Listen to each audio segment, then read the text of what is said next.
নমস্কার, আমি শ্রাবণী। আমি আবার চলে এসেছি আজকের হ্যাশট্যাগ আমরা সকলের বিষয় নিয়ে আলোচনা করতে।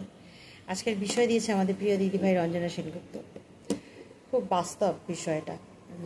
এরম পরিস্থিতিতে আমরা সকলেই পড়ি এবং আমরা জানি যে সত্যিই চুপ করে থাকাটাই শ্রেয়। দিদিভাই দেয়া বিষয়টা হচ্ছে এটা যে চুপ করে থাকতে হয় যখন আমরা কখনো কখনো দেখি যে আমাদের চোখের সামনে কেউ ভুল করছে, ঠিক করছে না, বা ভুল কথা বলছে, ভুল আচরণ করছে, যাই করুক না কেন, কিন্তু সে সমস্ত দেখেও আমাদের চুপ করে থাকতে হয়, কারণ বললেই যে অশান্তি বাড়বে। এটা এটা আমরা সকলেই জানি, কম বেশি সবার সাথেই হয়। এটা ভুল কথার মাঝখানে পড়ি, ভুল ব্যবহারের মাঝখানে পড়ি, তবুও চুপ থাকতে হয়। তবে এটা আমি আমার ক্ষেত্রে বলি, আমি সব ব্যাপারে কিন্তু চুপ করে থাকি না। আমি অতটাও ভালো নই, এখনও হয়ে উঠতে পারিনি অতটা ভালো। আমি এক এক সময় যেখানে আমার কথা বলার একদমই প্রয়োজন নেই, সেখানে হয়তো আমি কিছু বললাম না। কিন্তু আমি যদি কোথাও কখনো দেখি যে গরমিল ভুল কাজ করছে, আমি জানি হয়তো আমার কথাটা অতটাও খাটবে না, তবুও ওই একদম দেখে নির্বিকার হয়ে আমি থাকতে পারি না। আমি একটু বলি, এই হচ্ছে ব্যাপার। এর আগেও আমি আলোচনা করেছিলাম যে ডাস্টবিনে ময়লা ফেলা নিয়ে। যে কোনো ক্ষেত্রেই আমি কিন্তু একটু বলে ফেলি, ফট করে ভাবি বলবো না, মুখটাকে চুপ করে রাখবো, কিন্তু আমার মুখ দিয়ে বেরিয়ে যায়। এটা আমি ঠিকভাবে কন্ট্রোল করতে পারি না। তবে পরিবেশ পরিস্থিতি অনুযায়ী যেখানে একদমই কথা কেউ পাত্তা দেবে না, যেখানে আমি কি বলছি তার কোনো মূল্যই থাকবে না, কেউ হয়তো শুনেও না শোনার ভান করে চলে যাবে, সেখানে আমার মনে হয় না বলাই ভালো। সেই সব জায়গায় চুপ করে থাকাই শ্রেয়। সব ক্ষেত্রে যে কথা খাটবে তাও তো না, তাই না? সব জায়গায় যে আমার বলাটা জরুরি এটাও না। আমার এই যে আমি এটাও ভাবি, সবসময় এটা ভাবি যে আমরা এই যে ইউটিউবে এসে এত বলি, তবুও আমি ভাবি যে তবুও তো দুই একজন দেখছে, শুনছে।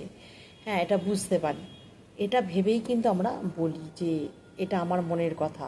এই আজকের যে এই আলোচনাটা করছি আমরা, যে দেখে শুনে চুপ থাকতে হয়, নিশ্চয়ই কিছু মানুষও শুনবে, এবং যারা একদম চুপ থাকতে পারে না তারাও দেখে বুঝবে যে হ্যাঁ, প্রয়োজনে চুপ থাকতে হয়।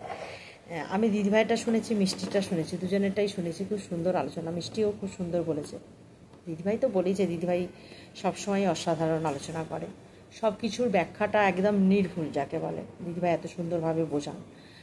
তো সেই রকমই ব্যাপারটা, যে আমরা যদি যে কোনো ক্ষেত্রে আজকে আমি দেখছি কোনো ছোটরা অন্যায় করছে, সেখানে আমি একটা কথা বললাম, জানি আজকালকার বাচ্চারা বড়দের কথা শুনেও শোনে না।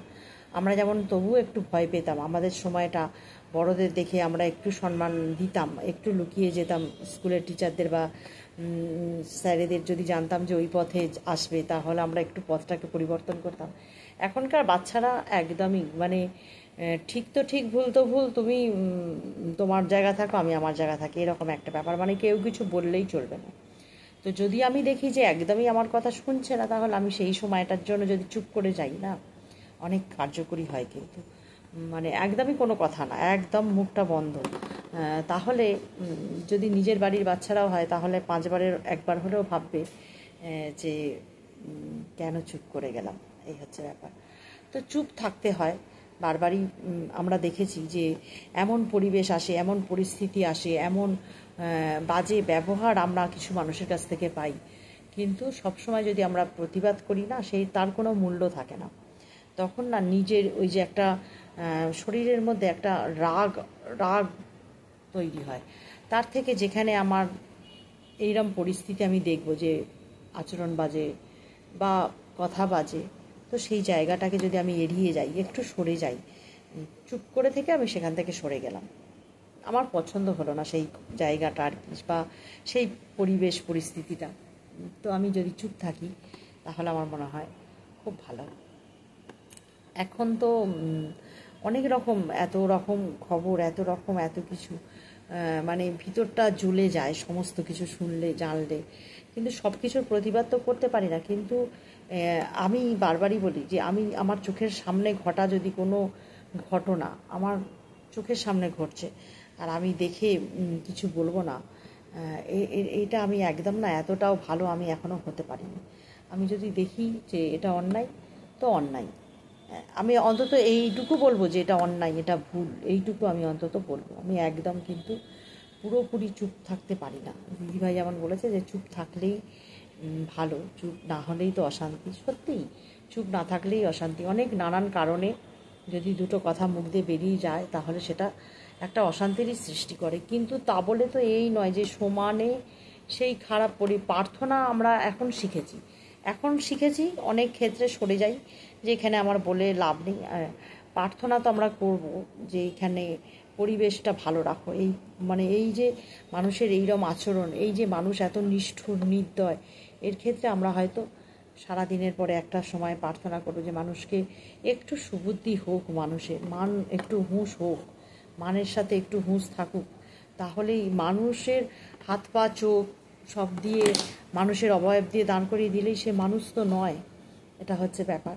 তো এত খারাপ লাগে, এত রকমের ঘটনা আমরা চোখের সামনে দেখছি, শুনছি, জানছি, এগুলো দেখে খারাপ লাগে। কিন্তু এই যে আমরা যদি এখন প্রতিবাদ, আমার খালি মনে হয় যে সত্যি একার কথায় কিছু হবে না। আসলে যে প্রশাসন বা সেইখানেই বলে না গোড়ায় গলদ, সেই গোড়াটাই যদি ঠিক না থাকে তাহলে তো গাছটা পড়ে যাবেই, এরকম একটা ব্যাপার। তো সব কিছুই সঠিক। আমাদের সাধারণ মানুষও যদি সেই চোখের সামনে আজকে যদি সেইখানে আমি উপস্থিত থাকতাম, হয়তো আরও 5টা কথা বলতাম। এই দূর থেকে আমি 5টা কথা এখন এখানে বসে আমি বলবো। বলার পরে কি হবে, এটা দেখবে লোকে, কেউ একটু দুটো একটা, কেউ একটা কমেন্ট করবে, ব্যাস এখানেই শেষ হয়ে গেল।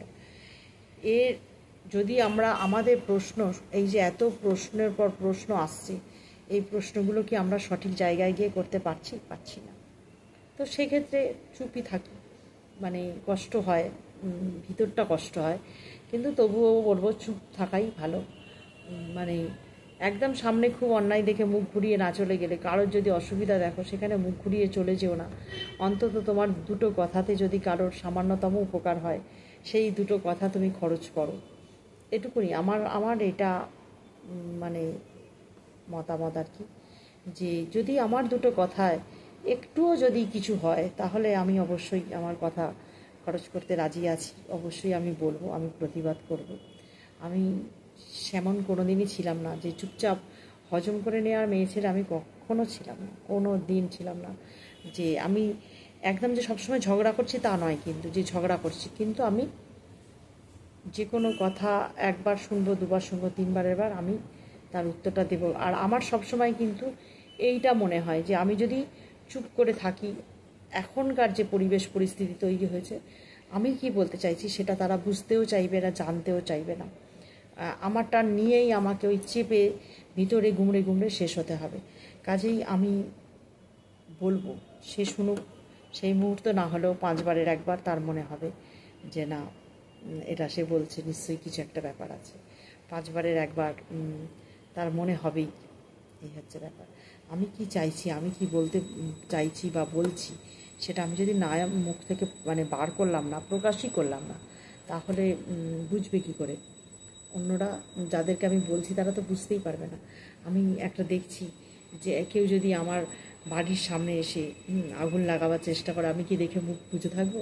কখনো তো নয়। একটু হলেও তো চিৎকার করব, বলবো, সরে যেতে বলবো, প্রতিবাদ, আমার যতটা ক্ষমতা আছে আমি ততটা প্রতিবাদের চেষ্টা করব।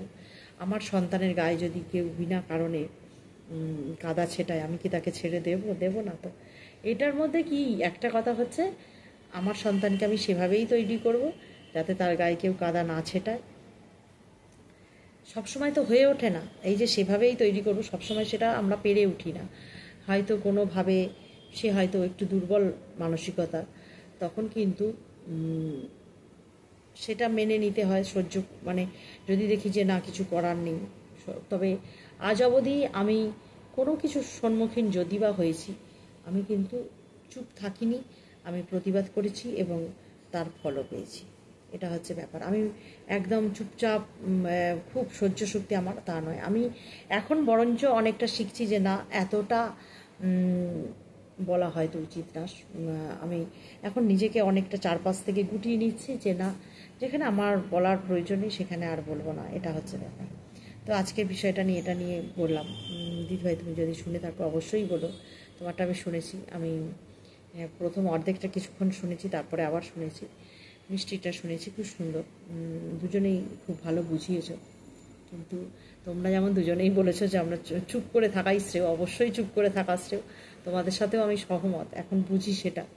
কিন্তু আমি এতদিন এতটা বয়সে না, আমি খুব অন্যায় দেখলে মুখের সামনে বা চোখের সামনে রাস্তাঘাটে চলতে গিয়ে আমি যদি কিছু অন্যায় দেখি আমি দাঁড়িয়ে পড়ি আমি একটুখানি মনে হয় যে এতটাও মানে এরকম নয় যে মুখ ফিরিয়ে আমি চলে যাবো, এই হচ্ছে ব্যাপার। হয়তো সব ক্ষেত্রে আমার কথা সবাই আমি বারবারই বলছি, এই যে যেমন আমি একদিন বলছিলাম যে আমি দোকানে থাকি, বাচ্চা বাচ্চা মেয়েরা সিগারেট কিনতে আসে। তো এটা তো মানে ঠিক আমরা তো এরম দেখে অভ্যস্ত নই, বা আমরা এটা বুঝতেও পারি না যে এরকম বাচ্চা মেয়েরা সিগারেট খাবে, এটা তো দেখি। তো আমি কিন্তু তাদেরকে বলেছিলাম, তো আমাকে তারা এড়িয়ে গেল বলতে এটা আমার না, আমার দাদার। কিন্তু প্রত্যেক দিন তুমিই তোমার দাদাটা কিনতে আসছো, হ্যাঁ, এটা আমি বলেছিলাম। ও প্রত্যেক দিন তোমার দাদা তোমাকেই পাঠায়, তোমার দাদার তো উচিত নয় বোনকে পাঠানো, তাই না? এরম বলেছিলাম। এবার সে কি করবে না করবে তার ব্যাপার। তারপর থেকে সে কিন্তু অনেকটা আশাটা কম হয়ে গেছিলো। আর পরে এলেও ফিক করে হেসে ফেলত। আমি বুঝতে পারতাম যে সে লজ্জা পাচ্ছে বা কিছু একটা, যাই হোক, 5বারের একবার তার মনের মধ্যে তো কিছু একটা হয়েছে, এই হচ্ছে ব্যাপার। সে আমার দোকান থেকে কিনবে না, অন্য দোকান থেকে কিনবে, তবুও আমি যেন সেটা মেনে নিতে পারিনি আর কি। যে ছোট ছোট মেয়ে তোমরা স্কুলে পড়ো, স্কুলে মানে পড়তে টড়তে বেরিয়েছো হয়তো পিঠে ব্যাগ নিয়ে, আর সিগারেট কিনে গঙ্গার ধারে তোমরা আড্ডা দেবে, কিরকম একটা খারাপ লাগেছিল। এই হচ্ছে ব্যাপার। দিনকাল তো পাল্টেছে, দুনিয়া যুগ পরিবর্তন হচ্ছে। তো সেখানে আমাদেরও মানসিকতার পরিবর্তন করতে হবে। তো আমরা যেটা আগে ভাবতাম যে হ্যাঁ বলা জরুরি, এখন অনেক ক্ষেত্রেই ভাবি না, বলাটা দরকার নেই, চুপ করে থাকাটাই ভালো, এই হচ্ছে ব্যাপার। তো চললাম আজকে এই পর্যন্ত, সকলে ভালো থেকো।